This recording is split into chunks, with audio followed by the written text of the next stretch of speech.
अस्सलाम वालेकुम everyone, welcome to my channel, welcome to the other vlog. I hope आप ठीक होंगे सब, और हम लोग भी अल्हम्दुलिल्लाह ठीक हैं।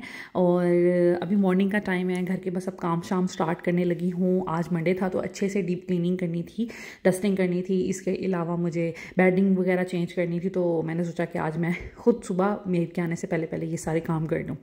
तो खैर, आज का जो टॉपिक है मैं आपके साथ डिस्कस करना चाहती हूँ। मेरी एक व्यूवर हैं, उन्होंने मुझसे बहुत रिक्वेस्ट की है कि भाई मुझे आप इस चीज़ में हमें गाइड करें कि जो टीन एज लड़कियां होती हैं आफ्टर स्कूलिंग, जैसे उनके एग्ज़ाम्स होते हैं, तो उनको किन एक्टिविटीज़ में, या छुट्टियां होती हैं तो उनको किन एक्टिविटीज़ में पार्टिसिपेट करना चाहिए और कैसे उनको अपने आप को प्रोडक्टिव बनाना चाहिए। तो देखें, सबसे पहले अगर मैं बात करूँ ना, तो हमारी हम लोग जितने भी मॉडर्न हो जाएं, हमारी कम्युनिटी जितनी भी ज़्यादा एडवांस हो जाए, लेकिन हमारी जो सोसाइटी का एक सिस्टम है ना, उसमें ये बहुत होता है कि हर लड़की को बेसिक घर के काम शाम आने चाहिए। क्योंकि आप जितनी मर्जी मेड्स वगैरह रख लें, हमारी कम्युनिटी में ज़्यादातर यही होता है कि ज़्यादातर परसेंटेज जो है लड़कियों की वो है हाउसवाइफ्स, ठीक है, और बहुत कम परसेंटेज है जो कि वर्किंग लेडीज़ हैं, ठीक है। स्पेशली हमारे जो लोअर मिडिल क्लास है, अपर मिडिल क्लास है, इसके अलावा बिल्कुल लोअर क्लास के लोग हैं, उनमें तो ये ज़्यादा ही ट्रेंड है ना। तो इस वजह से हम लोगों को उस पॉइंट ऑफ व्यू से सोचना चाहिए कि एक लड़की को बुनियादी तौर पर क्या क्या चीज़ें आनी चाहिए, जिसमें सबसे ज़्यादा इम्पॉर्टेंट ये है कि कुकिंग बहुत ज़्यादा ज़रूरी है। जैसे ही आपकी बच्चियाँ थोड़ी सी बड़ी होती हैं, जैसे 8th क्लास में, 9th क्लास में, उनको थोड़ा बहुत जैसे नूडल्स बना लें, अपने लिए पास्ता बनाने की कोशिश करें, घर के कोई काम कटलेट्स बना लें, मदर के साथ अपने किचन में थोड़ी बहुत हेल्प करवाएं। और इसमें कोई बुरी बात नहीं है। अपनी बेटियों को आप लोग कोशिश किया करें कि थोड़ा बहुत घर के कामों में इन्वॉल्व रखा करें। अब जैसे मेरे पास मेड है, मेरे पास ऑल टाइम मेड भी रही हुई है, लेकिन मैं उस दौरान, अभी ज़ैनब फातिमा छोटी थी, लाइक 3 साल की एज से ही मैं कहती थी ज़ैनब फातिमा को कि पानी पी के आएँ, क्योंकि कूलर में मैंने पानी डाला होता था यहाँ कैन में, तो उनके लिए उसमें से गिलास में से लेना बहुत आसान होता था। और अब जैसे ज़ैनब थोड़ी बड़ी हो गई है, फातिमा जैसे बड़ी हो गई है, तो मैं इन्हें कहती हूँ कि अपने लिए पानी खुद, इनको बिल्कुल भी नहीं ये है कि ये लेटी रहें और मुझे कहें कि मामा पानी पिलाएं। तो ऐसा बिल्कुल भी हमारे घर सिस्टम नहीं है। मेड अभी होती है, लेकिन मैं इन्हें कहती हूँ अपने रैपर्स खुद बास्केट में फेंके, अपने लिए पानी खुद ले। और इवन कभी कभी मैं कहती हूँ चलें बाबा को पानी पिलाएं, चलें मुझे पानी पिलाएं। अच्छा, अपने बैग्स प्रॉपर प्लेस पे रखें, अपने टॉयज़ यहाँ से उठाएं, अपनी चीज़ें प्रॉपर प्लेस पे रखें। तो बच्चों को, चाहे वो लड़कियां हैं चाहे वो लड़के हैं, आपने घर की एक्टिविटीज़ में उनको इन्वॉल्व रखना है, उनको ज़िम्मेदार बनाएं, ताकि वो अपने काम खुद करने के आदी हो जाएं, किसी पे भी डिपेंडेंट ना हो, ठीक है। अब लड़कियों को लड़कियों वाले काम देने चाहिए। मैं ये नहीं कहती लड़कों से भी बर्तन मंजवाएं, नहीं, ऐसा बिल्कुल नहीं है। अगर आपने अपने बेटे को ज़िम्मेदार बनाना है ना, तो उसे कहें कि जैसे बाबा जो हैं वो अपनी कोई टूल्स के साथ कुछ काम कर रहे हैं, घर में कोई टूट फूट की मरम्मत कर रहे हैं, कोई काम कर रहे हैं, खड़े होके पास हेल्प करें बाबा की। बाबा को टूल्स पकड़ाएं, बाबा को चीज़ें पकड़ाएं। बाबा अगर कोई चीज़ ऊपर से उतार रहे हैं तो बाबा के साथ आप खड़े हों, लैडर को अरेंज करें। इस तरह की चीज़ें बच्चों में डेवलप होनी चाहिए। बेटियों को बेटियों वाले काम कराएं, बेटों को बेटों वाले काम कराएं। अब आ जाते हैं बेटियों की तरफ। तो जैसे ही आपके छोटे बच्चे होते हैं, उनमें रिस्पॉन्सिबिलिटीज़ डालें, ठीक है। आप उनको आदी बनाएं कि थोड़े थोड़े उन्होंने घर के काम करने हैं, चाहे आपके पास मेड्स हैं या नहीं हैं, ठीक है। उसके बाद आपने क्या करना है, जैसे ही बच्चियां बड़ी होती हैं, उनको किचन के कामों में इन्वॉल्व करें। सबसे पहले तो उनकी ट्रेनिंग करें कि भाई आपने बर्तन उठाने हैं, आपने दस्तरखान लगाना भी है और समेटना भी है। ये बहुत सिंपल काम है, लेकिन उनको अंदाज़ा हो जाएगा कि भाई ये हमारी ड्यूटी है। बर्तन थोड़ा बहुत वॉश करना, इसके अलावा, या फिर अपने बर्तन खुद वॉश करना, इसके अलावा फिर आहिस्ता आहिस्ता थोड़ी थोड़ी कुकिंग, जैसे छोटी छोटी चीज़ों में उनको इन्वॉल्व करने की कोशिश करें। मैं जब छोटी थी, लाइक मैं 6-7 क्लास में थी, जब मुझे पुलाव बनाना आ गया था और सब्ज़ी बनानी आती थी, थोड़ी बहुत दाल बनानी आती थी। मैं क्योंकि अपनी मदर के साथ बहुत इंगेज रहती थी, मेरी सिस्टर इंगेज कम रहती थी, उसकी ज़्यादा तवज्जो थी स्टडी की तरफ, लेकिन मैं क्योंकि स्टडी से ज़रा भागती थी, तो मेरी तवज्जो होती थी घर के कामों में। तो खैर, मैं उनमें फिर बहुत ज़्यादा अच्छी हो गई, और मुझे ये होता था हर काम मैं खुद करूँ, मुझे हर काम खुद आ जाए। इसीलिए तो मैंने 8th क्लास में जैसे ही मैं हुई, तो मैंने कहा मैंने एम्ब्रॉयडरी करना सीखना है। तो मैंने हाथ से वो जो कढ़ाई करते हैं, मैंने वो सीख ली, ठीक है। फिर मैंने अपनी सिस्टर की शादी का एक सूट अड्डे पे मैंने बनाया, ठीक है। वो भी मेरे लिए एक अचीवमेंट था। वो एक ही सूट बनाया, उसके बाद कभी नहीं बनाया, उससे पहले कभी नहीं बनाया, वो जैसे सिस्टर का ही सूट बनाया था। खैर, उसके बाद मैंने क्या किया कि मैंने जब 9th के मेरे एग्ज़ाम्स हुए, छुट्टियों में मेरे पास टाइम होता था, तो मैंने स्टिचिंग करना सीख ली। और मैं, आप यकीन करें, 9th क्लास से मैं अपने कपड़े खुद सी रही हूँ। तो मुझे ये चीज़ें इतनी काम आती हैं ना। मेरी सास भी इतना खुश होती थी, वो कहती थी देखा किसी इंसान को कोई हुनर आता, वो किसी को नहीं देखता कि भाई अब अक्सर दर्जी हमारे ईदों पर कपड़े लेट कर देते हैं, शादियों पर कपड़े लेट कर देते हैं। इंसान को खुद बेसिक चीज़ें आती हो ना, थोड़ा बहुत वो मैनेज कर लेता है। और एमरजेंसी में आप एक दिन में बैठ के सूट सी सकते हैं, बल्कि एक रात में या आधे दिन में बैठ के सूट सी सकते हैं। तो इस तरह की सिचुएशन ज़िंदगी में आ ही जाती हैं। तो बच्चियों को बेसिक ट्रेनिंग होनी चाहिए। मैं खुद सोचती हूँ ज़ैना, फातिमा और इज़ा को मैंने कुकिंग भी सिखानी और बेसिक स्टिचिंग सिखानी है, ताकि कभी ज़िंदगी में उनको अगर कोई मुश्किल, कोई एमरजेंसी हो तो वो फ़ौरन अपना ये काम कर सकें। उसके बाद जो अब टीन एज की लड़कियाँ होती हैं, वो आज के दौर के हिसाब से कैसे चल सकती हैं। देखिए आजकल वो कढ़ाई शढ़ाई वाला अब ज़माना गया, ठीक है। हमारी दौर, हमारा अब ऑफ कोर्स एक जनरेशन का गैप है, तो आजकल वो चीज़ें ज़रूरी नहीं हैं। कुकिंग और स्टिचिंग को मैं ज़रूरी समझती हूँ, लेकिन स्टिचिंग भी अब दर्जनें बैठी हुई हैं, दर्जी होते हैं, तो आप मैनेज कर सकते हैं। आजकल की जो लड़कियां हैं ना, उनको आपने क्या सिखाना है, उनको आपने ग्राफिक डिज़ाइनिंग सिखानी है। उनको ग्राफिक्स, कंप्यूटर, बेसिक कंप्यूटर से शुरू करें। ये जो MS वर्ड होता है, पावर पॉइंट होता है, इस पे शीट्स कैसे बनाते हैं, इस पे असाइनमेंट्स कैसे बनाते हैं, आप बच्चों को कंप्यूटर कोर्सेज करवाएं, ठीक है। अब तो हर घर में लैपटॉप कंप्यूटर अवेलेबल होता है, ठीक है। बच्चों को मोबाइल भी यूज़ करना आता है, तो बहुत सी इन्फॉर्मेशन बच्चों को होती है ऑलरेडी। तो आपने कोशिश ये करनी है कि जैसे ही आपकी बच्चियों की छुट्टियां हो रही हैं, आप चाहते हैं ये प्रोडक्टिव कुछ करें, तो आपने क्या करना है, आपने उनको यही चीज़ें सिखानी है। लाइक कंप्यूटर कोर्सेज करवा दें, लैंग्वेज कोर्सेज करवा दें। English language course is the best, ठीक है।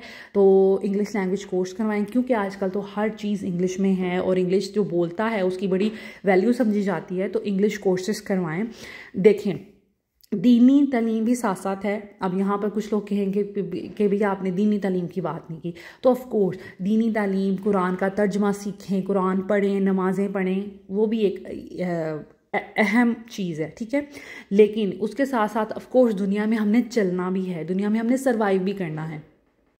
तो आजकल दुनिया में चलने के लिए कंप्यूटर स्किल सीखना बहुत ज़्यादा ज़रूरी है। कंप्यूटर के कोर्सेज करवाएं और स्पेशली बच्चियों को ग्राफिक डिज़ाइनिंग सिखाएं, ग्राफिक्स में कुछ सिखाएं, ताकि वो घर बैठकर इंटरनेट को यूज़ करते हुए अपना कोई बिज़नेस कर सकें, अपना कोई काम कर सकें। लेकिन जिन बच्चियों को ग्राफिक्स वगैरह आती हैं ना, वो घर बैठ के ही बाहर के मुल्कों से ऑर्डर्स ले सकती हैं, उनकी ग्राफिक डिज़ाइनिंग कर सकती हैं और उसमें अपने आप को मनवा सकती हैं। अब हाथ से पेंटिंग का ज़माना गया, अब कंप्यूटर में ग्राफिक डिज़ाइनिंग होती है, उससे आप बहुत ज़्यादा अच्छे पैसे अर्न कर सकती हैं, ठीक है।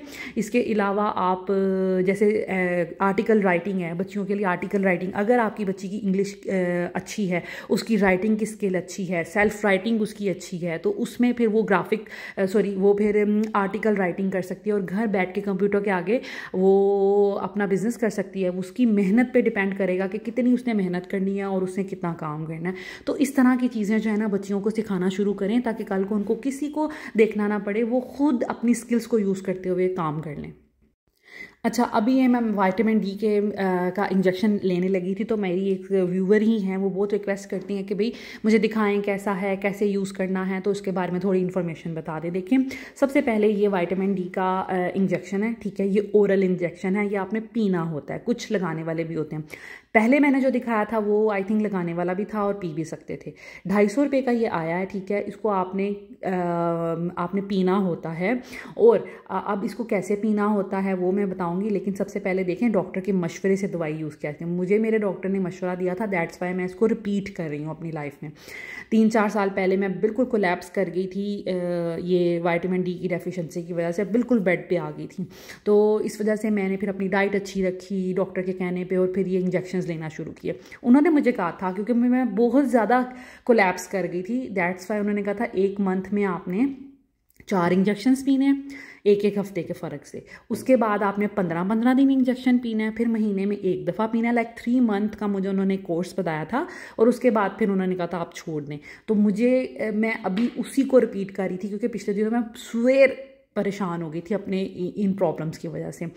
अब अगर आप एक आम लेडी हैं, आपको कभी कभी बॉडी में पेन्स और खिंचाव और इस तरह की चीज़ें रहती हैं, फिर आप ले सकती हैं 1 साल में आप 3 इंजेक्शन इस तरह के ले सकती हैं।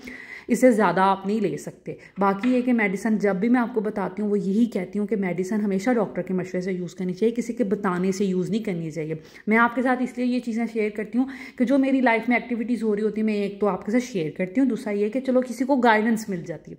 लेकिन गाइडेंस का मतलब ये नहीं है कि आप नापे तोले बगैर ही उस चीज़ को फॉलो करना शुरू कर दें।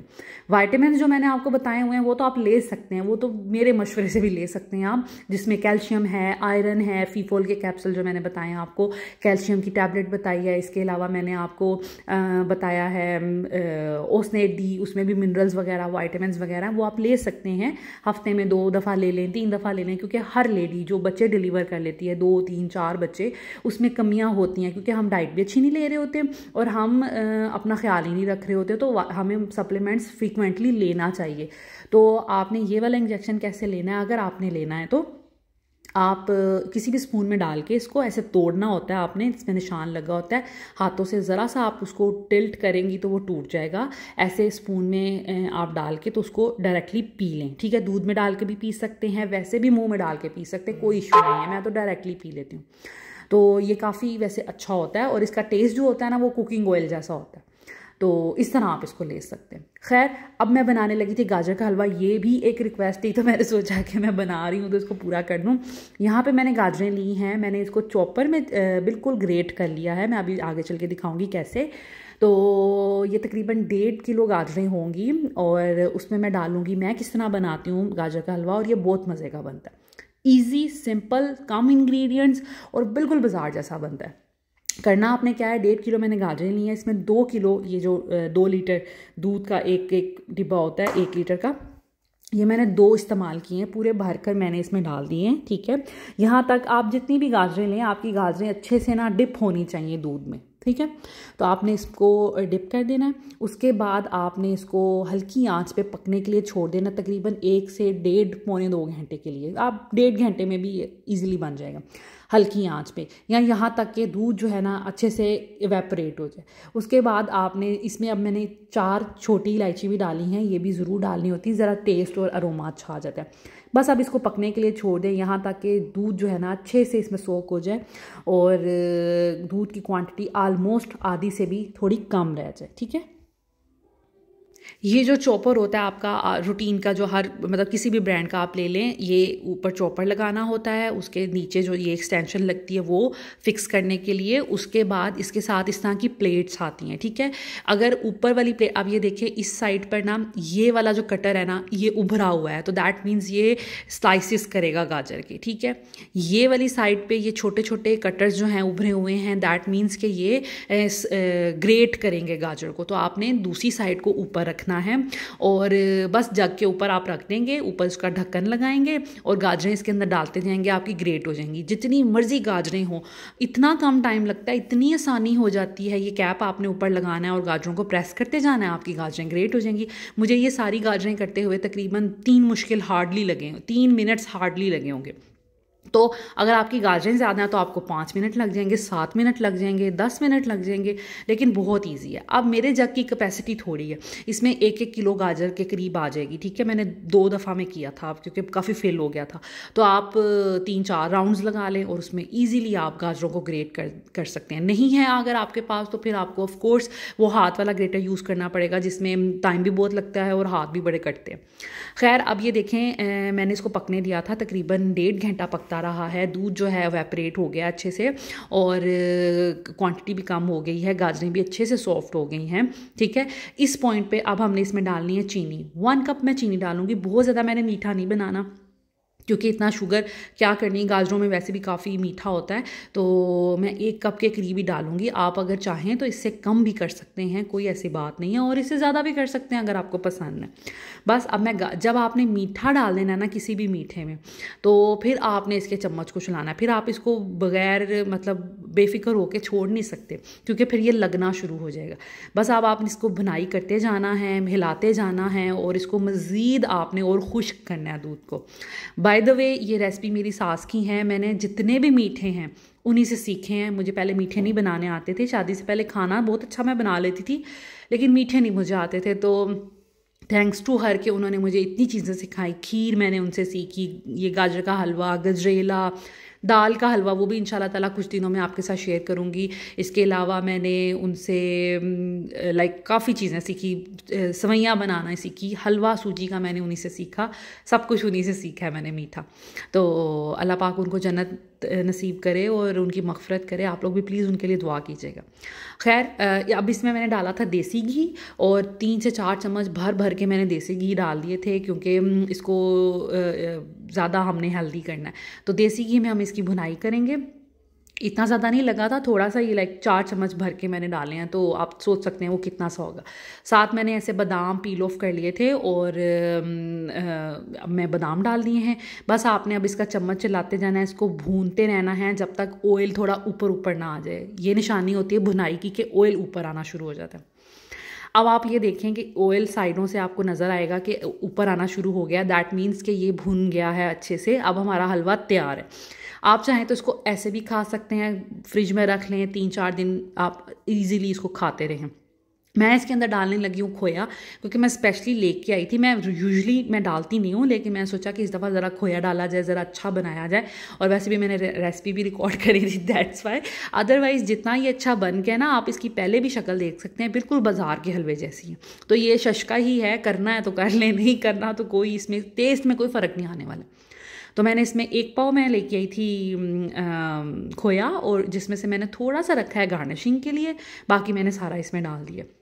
तो बस अब इसको थोड़ा सा मैं मेल्ट करूँगी और फिर ये है जी हमारी फाइनल शक्ल। आप देख सकते हैं बिल्कुल बाजार जैसी शक्ल आई है, बिल्कुल बाजार जैसा बना है। खाने में इतना मुलायम, सॉफ्ट और जैसे खोए की तरह, और सॉफ्ट सा बड़ा अच्छा बना है। और गार्निशिंग के लिए मैंने इसमें डाल दिया था ये खोया, और साथ में मैंने थोड़े से इसमें बादाम लंबे लंबे काट के, अगर आपने स्पेशली किसी गेस्ट के आगे रखना है। इसके अलावा आप इसमें अंडे भी बॉयल करके बारीक बारीक काट के डाल सकते हैं। अंडे बीच में ना डाला करें, मुझे बहुत बुरा लगता है जो लोग अंडे बीच में डालते हैं, वो अजीब सा हो जाता है और उससे स्मेल भी फिर आना शुरू हो जाती है।